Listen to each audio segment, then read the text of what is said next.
Hi everyone, welcome to the Dee-Brief with Dr. D. Real talk, real strategy, real leadership, one insight at a time.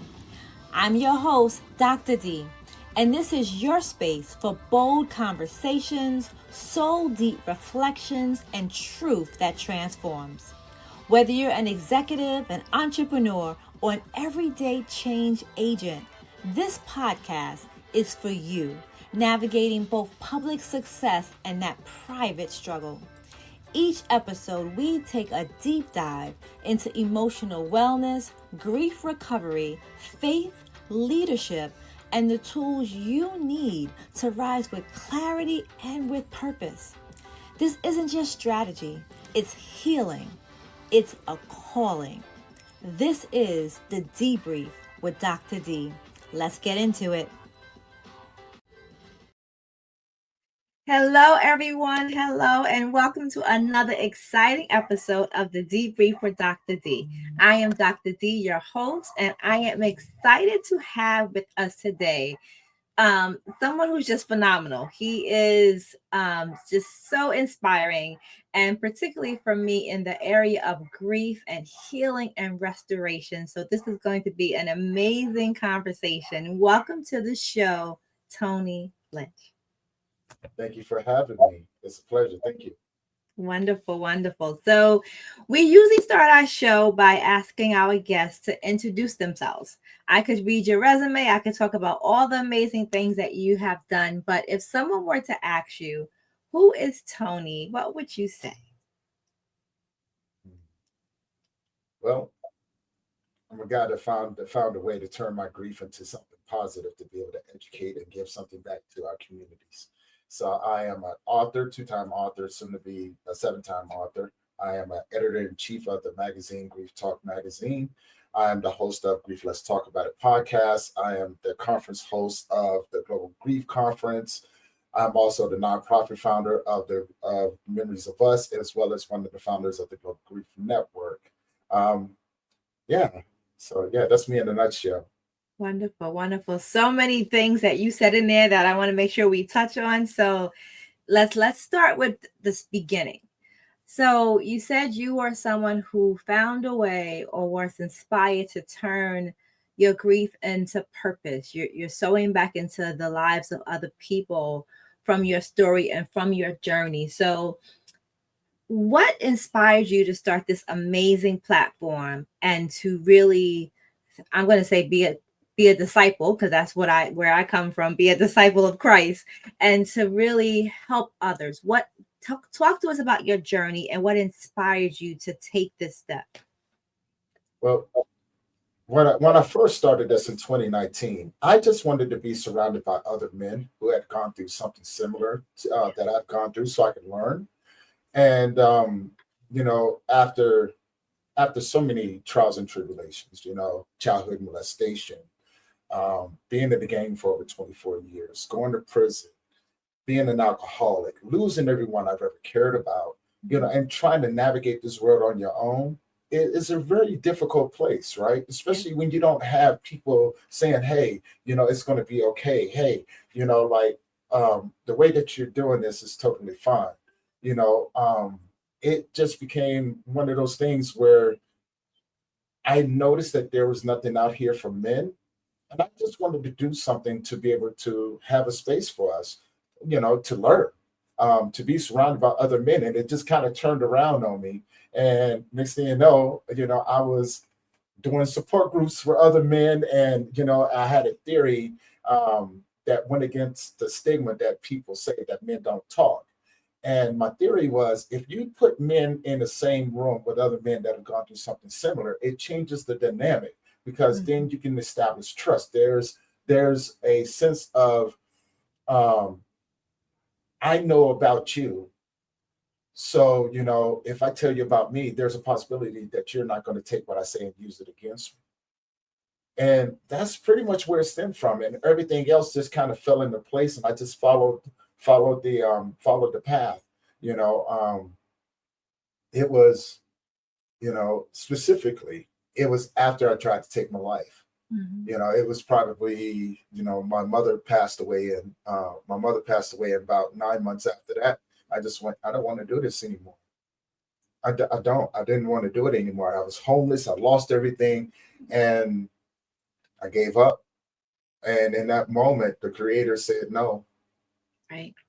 And and the creator showed me a different way.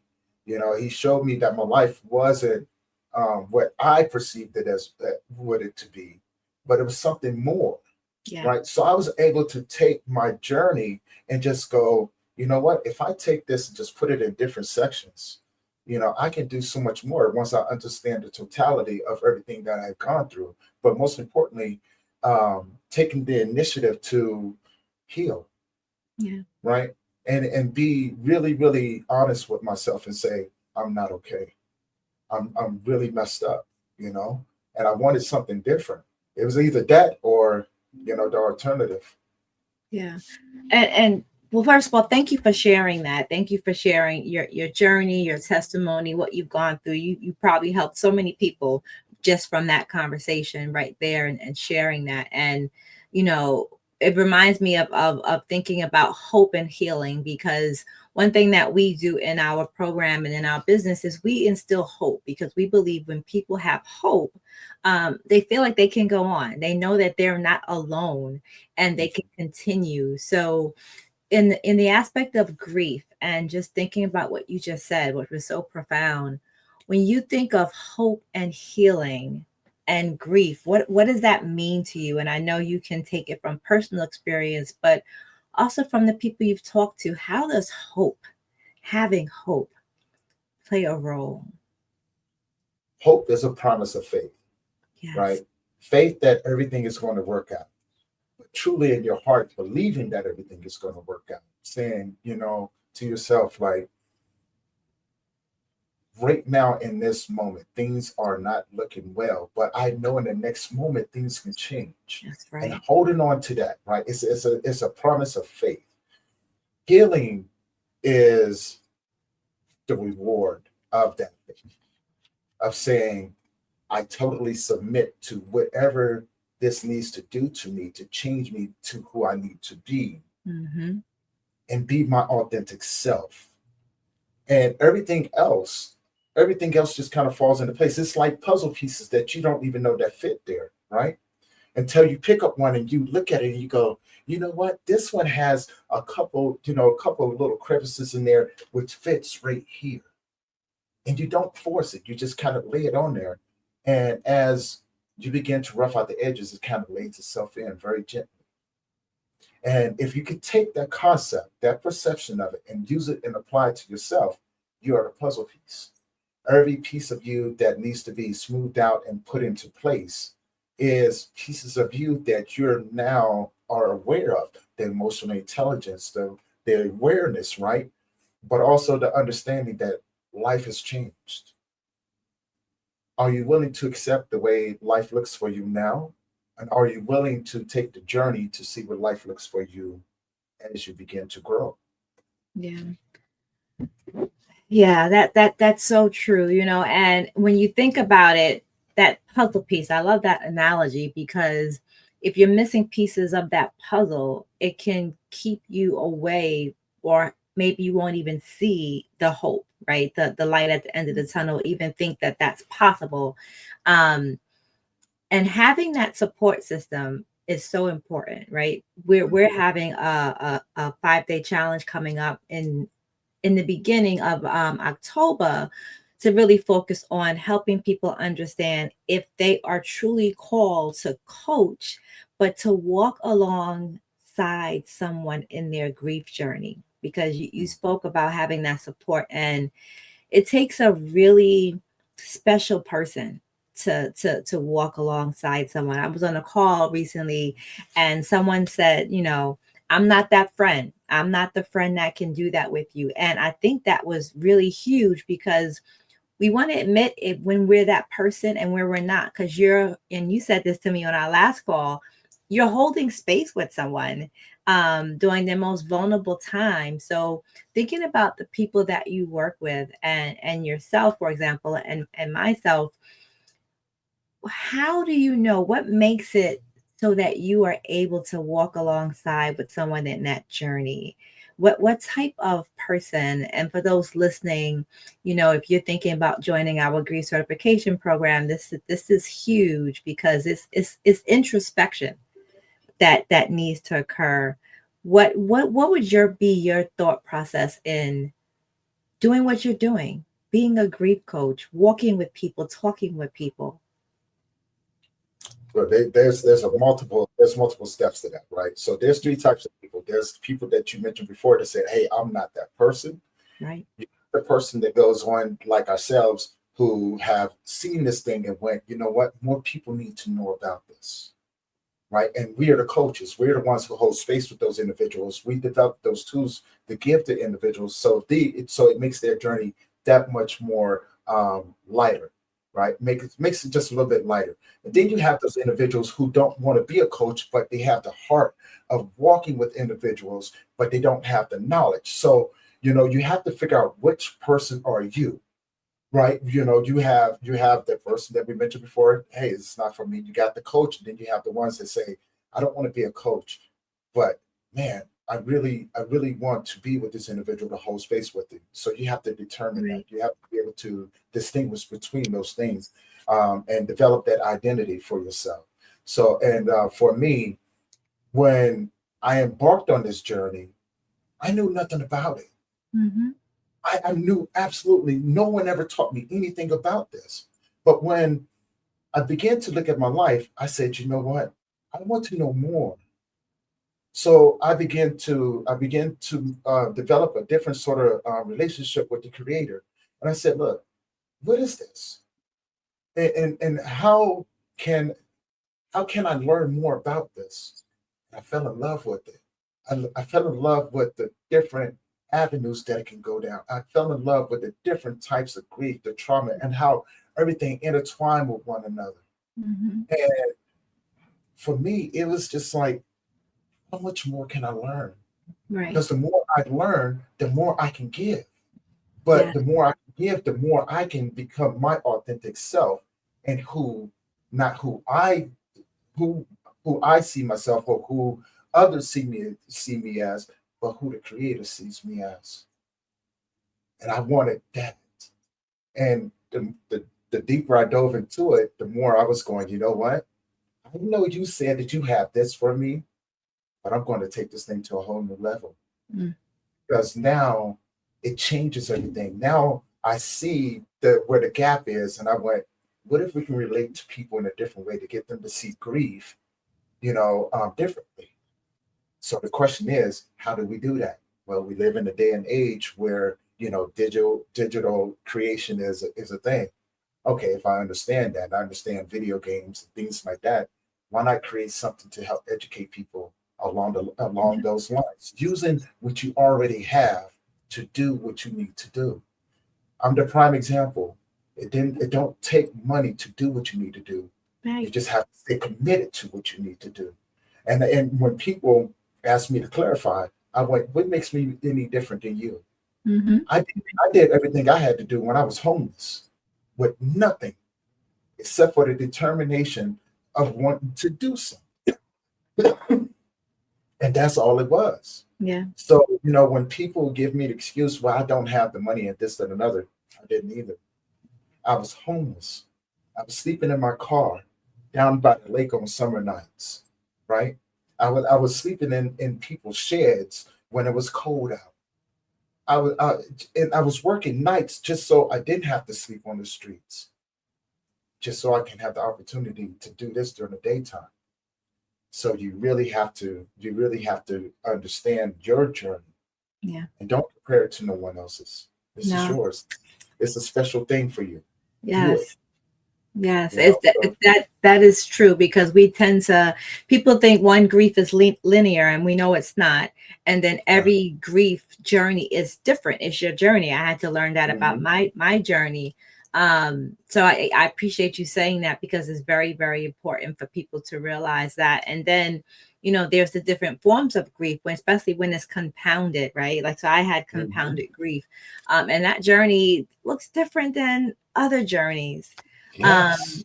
And people don't realize that. What would you say are some of the biggest myths and misconceptions about grief and about the journey? Because I feel like as I talk to people and we do this work and we're coaching and we're, walking alongside people in their journey, they even walk into it believing the myths themselves and saying, things like, I should be finished grieving by now. I should be over this, right? So talk to us about some of those myths and some of those misconceptions. Okay. And what I'm gonna do it in this way. I'm gonna use my own personal experience, right? Not understanding what grief was. Um, the biggest myth is that you can do it alone. Yes. And for the most part, look, you got two types of people when it comes down to this. I'm probably an exception. Um, I did have to do mine alone. I didn't have anyone. Everybody left me. I didn't have parents to turn to, or anybody else, because everybody pretty much was like, oh no, this is too much, especially after I lost my son, you know. Um, so the biggest myth is that you can do it alone. In some cases, depending on the individual and your journey and your commitment to it, you may have to do it for the most part, the majority part alone, because that's the part where you develop your relationship with your grief, right? For those people that think that you have to be strong during your grieving process, Right. I've seen people fall apart during the strongest, even myself, even myself. I fell apart, but it was the submission to the obedient path that was laid upon me that I had to look at it and go, if this is what you need from me, I'm more than willing to give it to you because I have nothing else left to give. Right. Right. Right. And the main one is that you may say, I'm not doing it right. Yeah. I'm not doing it right. So, and what I mean by that, because that's where addiction comes in, right? The mental health problems come in. I'm not, because you're watching everybody else do theirs, right? And you want to compare yours to theirs. But then when you embark on it, and it doesn't look like what the other person is doing, you beat yourself up. And I go, no, you're doing exactly what you need to do because it's going to be part of your story. And people may not agree with me because they were like, well, addiction this and addiction that. What about the ones who have done that and came out the other side and have that amazing story that they share with other people? Yeah. It's part of yours. Don't let nobody else take that away from you. Your version of rock bottom will be your version of the beginning of the next steps in your life. Hit that version of rock bottom so you know what it takes to stand up. Hit it. Get to a point to where you have no one else to rely on except for you're the creator. And I say creator because I don't want to ever offend anyone. Absolutely. My belief system may not be the same as someone else's. So whatever you believe in, your higher power source, whatever that is, it gives you the opportunity to reconnect with them.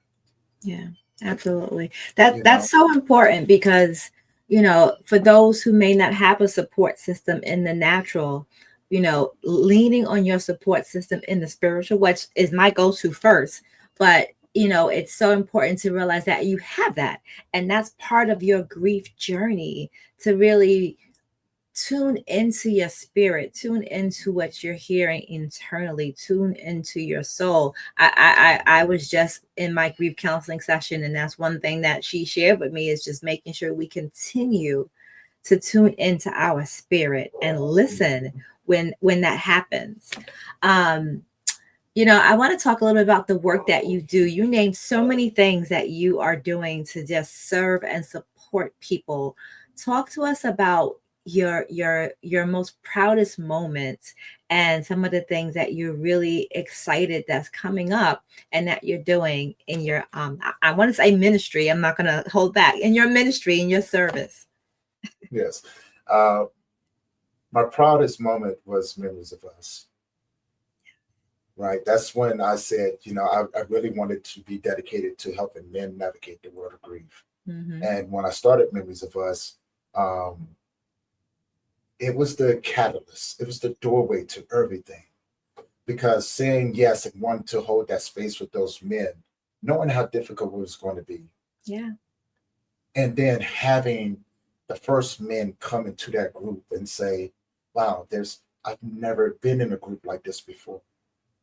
And then to watch that grow. Today, 6 years later, I'm 32,000 men across the board. Wow, that's I awesome. have, I have, 13 satellite locations internationally. I have 48 satellite locations nationally. I do support groups in 7 different languages, Yeah. only to find out that we all the same, Yes. right? So that was my proudest moment because what it did, it opened up the doors. And again, I'm gonna resort back to the puzzle pieces, Mm-hmm. right? Because all I had was an idea. And, Right. and being in love with it the way that I was, I'm like, why don't anyone else see this, right? Yeah. And the more I try to talk to people, like, dude, we should be doing this. We should be doing this, right? Because that saying yes to that right there led me into starting the very first ever Global Grief Conference in 2022, right? And we just did our fourth, we just did our third year. We're working on our fourth year, and I'm always looking to improve it. But during that course of time, I became an author. I became an international bestseller. Who would have thought about that, right? And I Yeah. said, whoa, I never saw myself being an author. Then my second book came. And then from there, the Global Grief Network came. And I went, you know what? There has to be a place for people like us, Right. grief practitioners, trauma informed coaches, Yeah. that we can go in and be who we need to be, but also be of service to other underserved communities. And it's a network. We can come together, collaborate, we can build, because I can show you better than I can tell you. If That's you right. ask me how I went international, I would tell you, you know what? You'll never believe it. But it started off with me seeing somebody over in Ireland or them reaching out to me and saying, hey, we want to do the same thing out here. I said, you know what? I want to help you do that. So that was my first partnership. And I went international. And then I got into podcasting. Then I Mm-hmm. realized that the people that I was talking with, they belong in a place like the Global Grief Network. Right. So these puzzle pieces. And then from there, it was going, I went, you know what if it's all that what if, right? What That is, if yeah. we educated people in a different way? Like seeing people for who they are and not asking people to come where we are.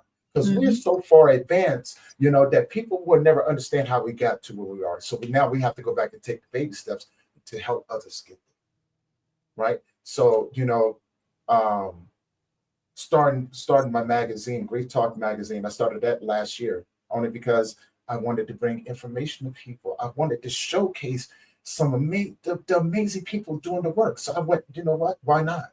Why Right. not have people write articles? Why not showcase people? Why not give people resources? Better yet, why not let people what's going on around the world so they Yeah. know no matter where you are, there's something going on. You don't have to miss out on anything, right? Yeah. And then you go from there, right? So you look at the children, how the children relate. Children are very visual. People are very visual. So Yes. that's why I decided to say, you know what? I'm gonna start my graphic novel, The Adventures of Grief Guy. That's another fun way of looking at grief. It's educational, but you're taking different situations and you're creating storylines about it. You're making it interesting, you're making it fun, and people are learning, Yeah. right? So it's Absolutely. it's put it in front of you, but making it in a way to where you can digest it. Yeah. Absolutely. Creating animations, Mm-hmm. right? Yeah. Why? Because why not? That's fun, And then going, you know what? Here's something crazy, something fun I've been doing. So I've been creating a whole soundtrack to the things that I do, all Right. around grief. I created 26 songs, and I'm putting them out all the time so people can listen to them and go, "Oh, this is not the average song. This person is talking about mental health. This song is about PTSD. This person is about this song is about someone who's just lost their child. Right. This song is about someone who's a family dealing with the family member that's stuck in addiction and they don't know what to do. Yeah. Listen to the songs, listen to the lyrics, and I'm like, you know what? Why not? Why not? Right? And then I got into guest speaking. I went, there has to be. Mhm. There's so much more in there, and so I like to encourage people to think outside the box. Your gift has its own set of creativity that is begging for you to tap into, Oh my goodness, yes. begging you to do it.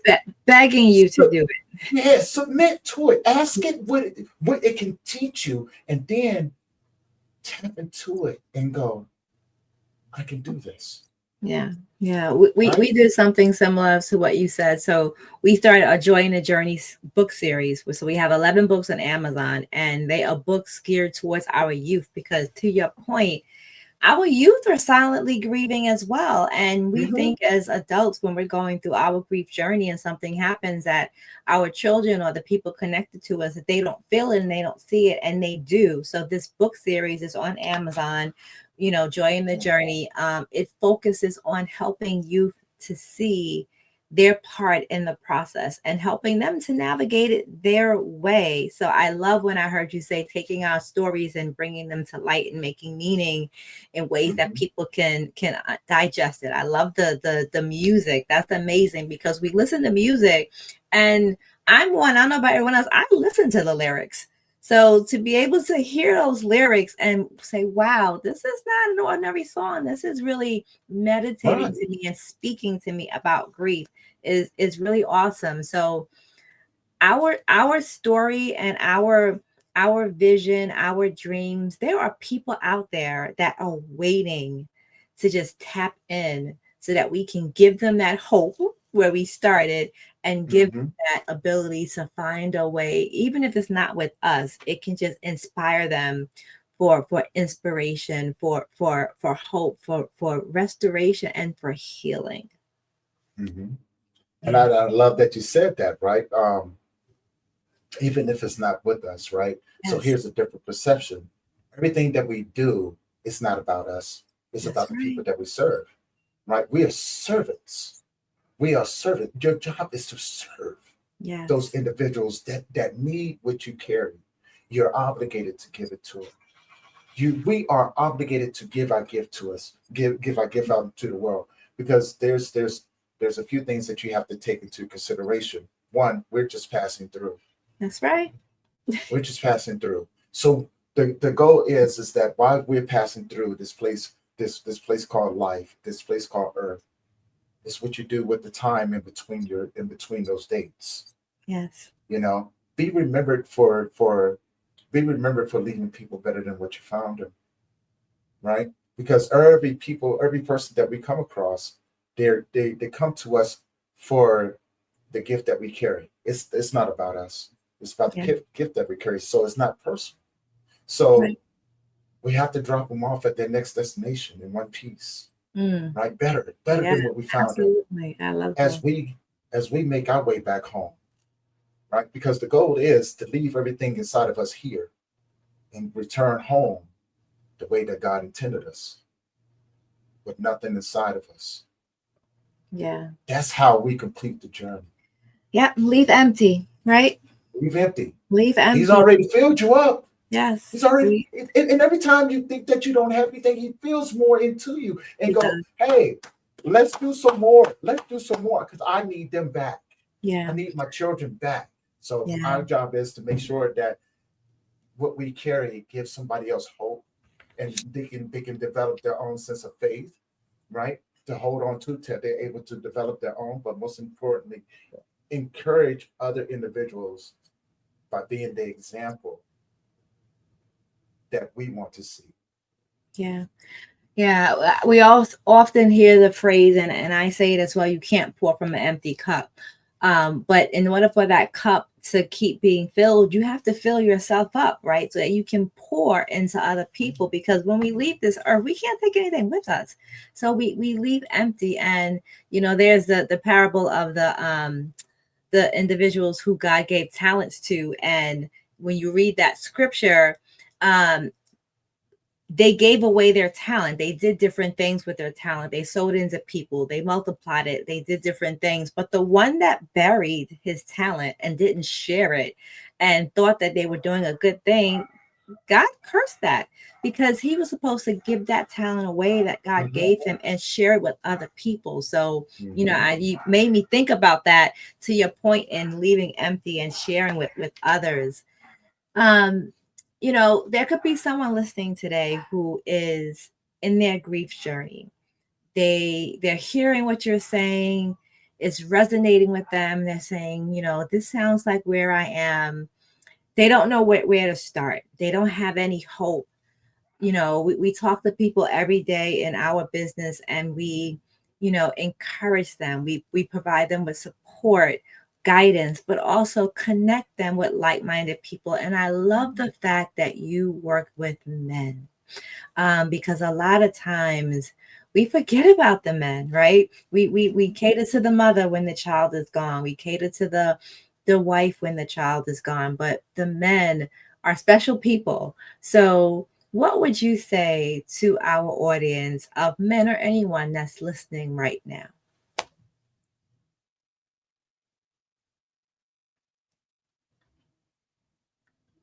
I would say you're right where you need to be. And when you're ready, just start. Surround yourself with people that will speak life and love into you and over you, right? And the way that it's going to happen is going to be real messy. Allow them to speak life and love up top of you till you're ready to reciprocate and receive the life, the words of life and love into you, right? And as you begin to grow, don't be afraid to let your circle change, Oh, yes. because as you heal, your needs are going to become different. You may need someone to coddle to coddle you as you begin to come out of your infancy stage in grief and go into a toddler stage. And when you go into that, you need a totally different person to help you navigate that, right? And as you become a teenager, see, just like life, grief is the same way. Yes. It's the same way, right? So you take that and you just added it, you just look at it from a different perspective. Because you have to learn. You have to learn how to love yourself, um, in order to be able to love other people. You have to ask yourself questions, like,